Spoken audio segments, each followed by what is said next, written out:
Hello friends, welcome back to my YouTube channel. This is Vishakha Tiwari. इसमें बेटा मैं हिंदी में जो इम्पोर्टेंट होते हैं क्वेश्चन जहाँ से आते हैं मैं बस आपको वही कराने वाली हूँ। इसमें आप वर्ण जो होते हैं और वर्ण से जो रिलेटेड स्वर, व्यंजन और आपके उच्चारण स्थान जो पूछता है क्वेश्चन, मैं उसे आज आपको पूरा का पूरा एक ही वीडियो में पढ़ा दूंगी, जिससे क्या होगा कि आपको फिर इसको करने की जरूरत नहीं पड़ेगी। बस एक बार इसे कर लोगे आपको याद हो जाएगा। ठीक है, ट्रिक के माध्यम से बताऊंगी, जिससे क्या हो जाएगा, सब कुछ बहुत ईजी हो जाएगा। तो चलिए विदाउट वेस्टिंग आवर टाइम हम लोग इस हिंदी को आज हिंदी को करते हैं और इसके साथ ही साथ हमारा ये वाला पोर्शन कंप्लीट हो जाएगा। चलिए देखिए, वर्ण क्या होता है। तो वर्ण आपको पता है क्या होता है। ये कितने तरह के होते हैं? दो, स्वर और व्यंजन। स्वर को आप पता है अ से अ तक 11 होते हैं संख्या स्वर की, अ से लेके अ तक। उसके बाद व्यंजन कितना होता है? क से ह तक, जिसकी संख्या 33 होती है। अंग और अह जो होते हैं ये दोनों अयोगवा होते हैं। तो क्वेश्चन में ये भी पूछ सकता है कि इसमें से कौन अयोगवा है। तो अयोगवा आपको पता होना चाहिए कौन कौन से हैं। अंग और अह दोनों आपके अयोगवा हैं। अब आते हैं व्यंजन से। आज जो क्वेश्चन पूछता है उसको बताते हैं। व्यंजन के भेद। व्यंजन के बेटा आपको स्वर क्या है पता है कि जो बिना किसी मदद की यानी बिना किसी सहायता की बोली जाए वो स्वर होता है। व्यंजन जो कि स्वर की सहायता से बोली जाए उसे व्यंजन कहते हैं। ठीक है, आपको ये इतना तो पता होगा। चलिए अब इसके भेद पढ़ते हैं, क्योंकि क्वेश्चन यहीं से आता है।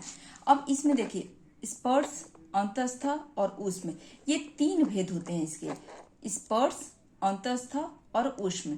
तो स्पर्श में आपके क वर्ग के, च वर्ग के, ट वर्ग, त वर्ग और प वर्ग, ये सारे जो 5 होते हैं, क ख ग घ अंग च छ ज इ च ट ठ ड ढ अण त थ द न प फ ब म, ये सभी आपके क्या हो गए? स्पर्श हो गए, स्पर्श व्यंजन। अब आपको ऐसे ऑप्शन में दे देगा कि म कह करके इसमें से कौन सा आपको म और स करके ऐसे 4-5 करके ऑप्शन में देगा और पूछेगा कि इसमें से कौन सा स्पर्श व्यंजन है।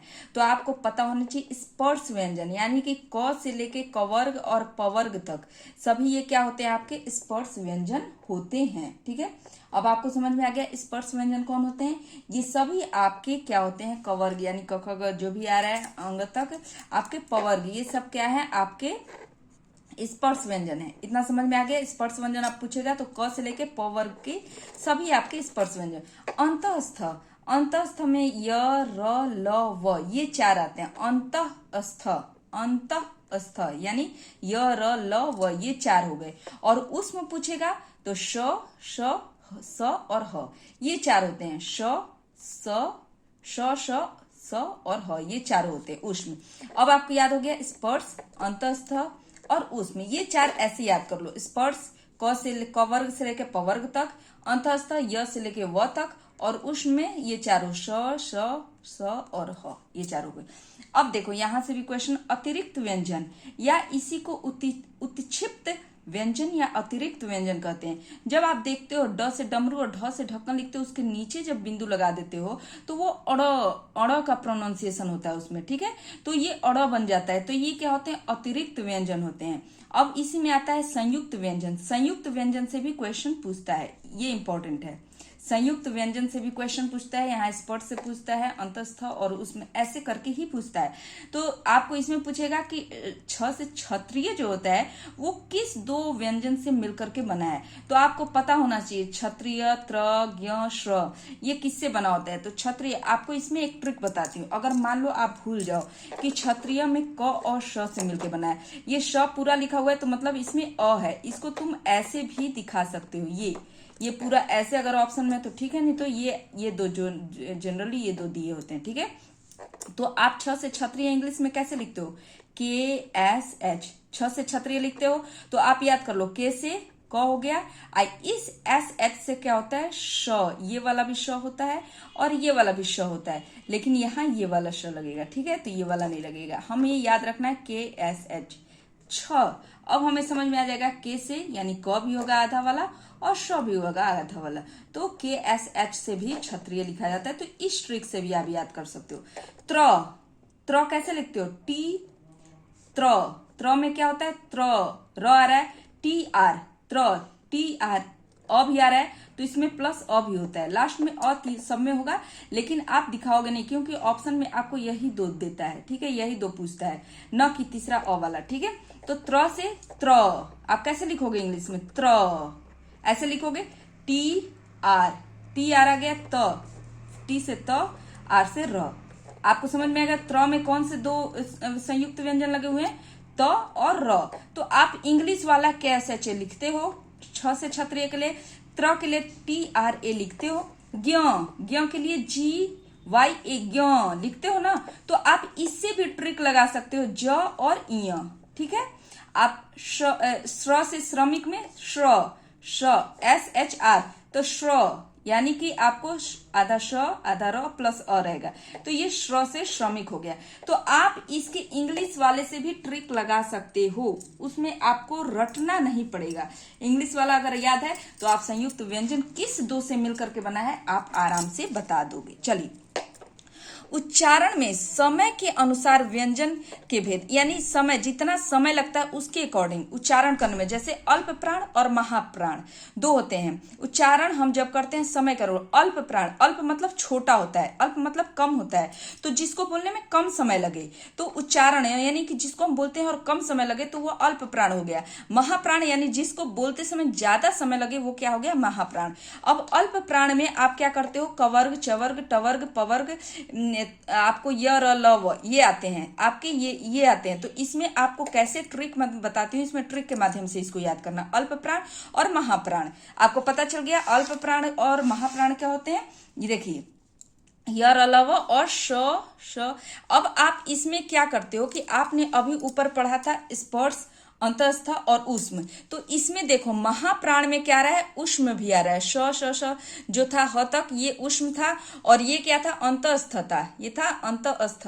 तो यानी कि जो हमारा अल्प प्राण है उसमें अंतस्थ भी आ रहा है और महाप्राण में अल्प आ रहा है। इसको ऐसे याद करो कि अल्प प्राण में कौन कौन सा ले रहे हैं हम? कवर्ग, चवर्ग, पवर्ग, टवर्ग का 1 2 1 3 5 यानी ऑड नंबर। इसको ऐसे याद करो, अल्प प्राण जो है उसमें ऑड नंबर लगेगा। ऑड नंबर, ऑड मतलब 1 2 3, यानी एक का मतलब क ग और अंग, क ग अंग। वैसे तथा में त द न, यानी कि ऑड वाला। आप अल्प प्राण ऑड नंबर ऐसे याद कर लो। अल्प प्राण में जो आपके वर्ग हैं, कवर्ग, तवर्ग, पवर्ग तक, उसमें ऑड नंबर वाले यानी 1 3 5 होते हैं ना, 1 3 5 आपके अल्प प्राण हो गए। तो बाकी बचे क्या? 2 और 4 इवन नंबर। इवन नंबर जो हो गए आपके महाप्राण हो गए। तो ऐसे आप याद करो। इसको मैं बाद में और अच्छे से आपको नीचे बता देती हूँ, ठीक है। अभी आप स्वर में कंपन के आधार पर देखो, अघोष और सघोष। जो कंपन के आधार पर, यानी जब हम बोलते हैं और उसमें जो कंपन होती है उसके आधार पर हम इसको बांटे हैं। इसको कैसे बांटे हैं? तो एक अघोष में और एक सघोष में। अघोष वाले प्रत्येक वर्ग का 1 और 2, और इसमें देखो श स और य र ल व ह तक यहाँ इसमें होगा, और इसमें इसका मतलब उसका अपोजिट समझ लो, सिर्फ ह इसमें सघोष में आ गया, ठीक है।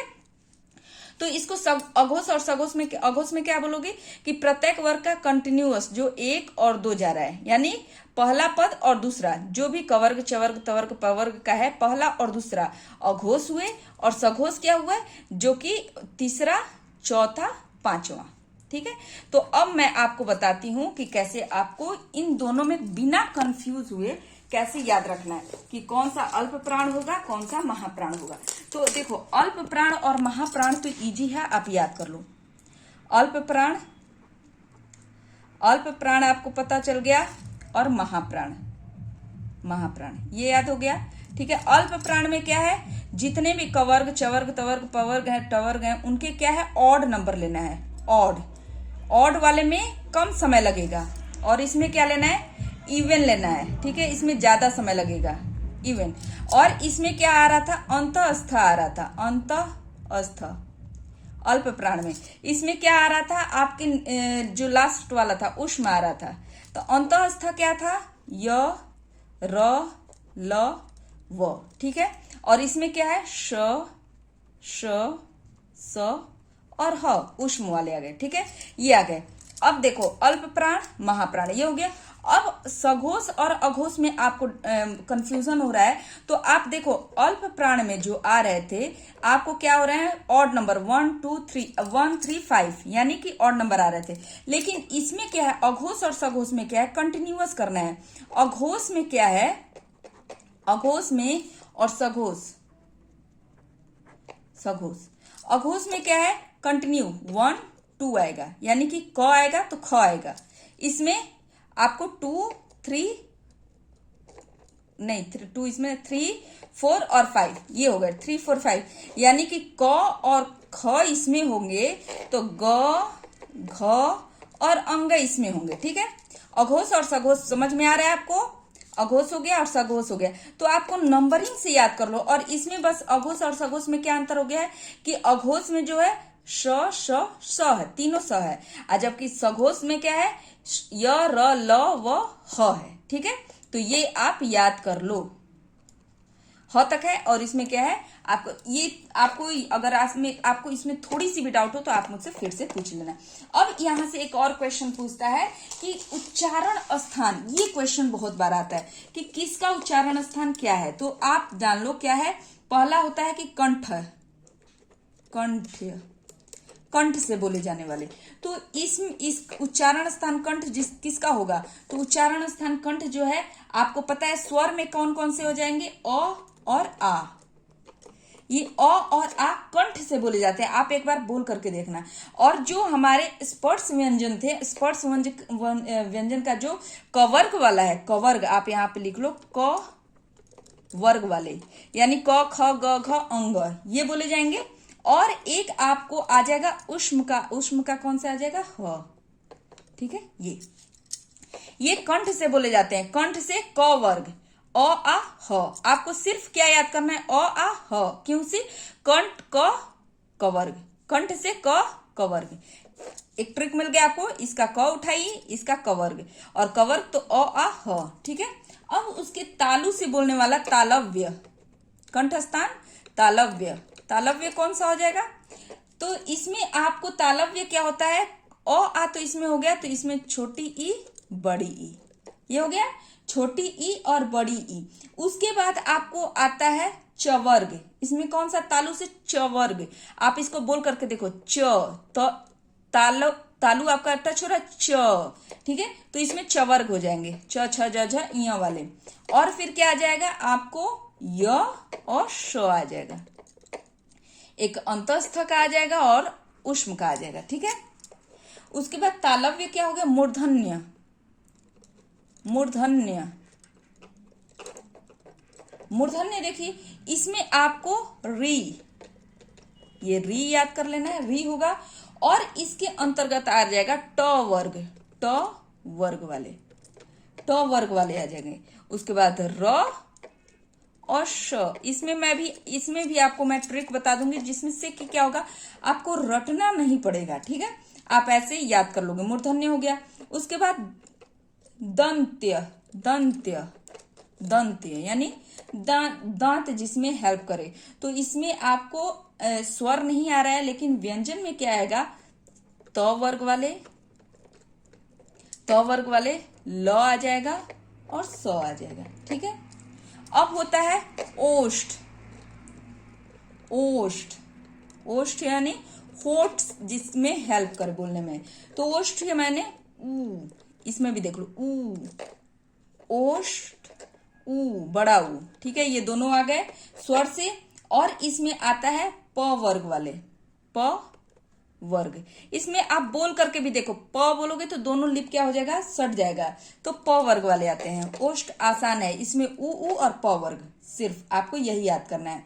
ओष्ठ के बाद आपको नासिका है, नासिक्य, नासिक्य से कौन सा बोला जाता है, आपको जितने भी नासिक्य से आपको अंग, ञ, न, अण, न अण म, ये सारे जो होते हैं आप इसको ऐसे अंग बोलते हो, ञ लास्ट में आप बोल रहे हो ना। उसके बाद न, अण, म, सबका लास्ट वाला, और फिर अनुस्वार, अनुस्वार मतलब समझते हो, जो हम ऊपर देते हैं अनुस्वार, इसको अनुस्वार बोलते हैं। ठीक है, अब ये आपके हो गए। और 3 आपको पूछता है जो कि क्या बोलते हैं अपवाद जो कहोगे या जिससे क्वेश्चन आते हैं। ये तो आपको याद ऐसे ही हो जाएगा। एक बार क से कवर्ग अ आ ह, ठीक है। तालव्य से ई चवर्ग और य श। मूर्धन्य से री टवर्ग र श। दंत से त वर्ग ल श। ओष्ठ से उ और प वर्ग। नासिक्य से सारा लास्ट वाला, ठीक है। और अनुस्वार सबसे इजी नासिक्य है, कवर्ग कंठ है। आपको लर्न क्या करना है, कंठ वाला इजी है, त वाला इजी है, और वोष्ठ वाला और नासिक्य आपको याद सिर्फ मूर्धन्य और दंत्य करना है, ठीक है।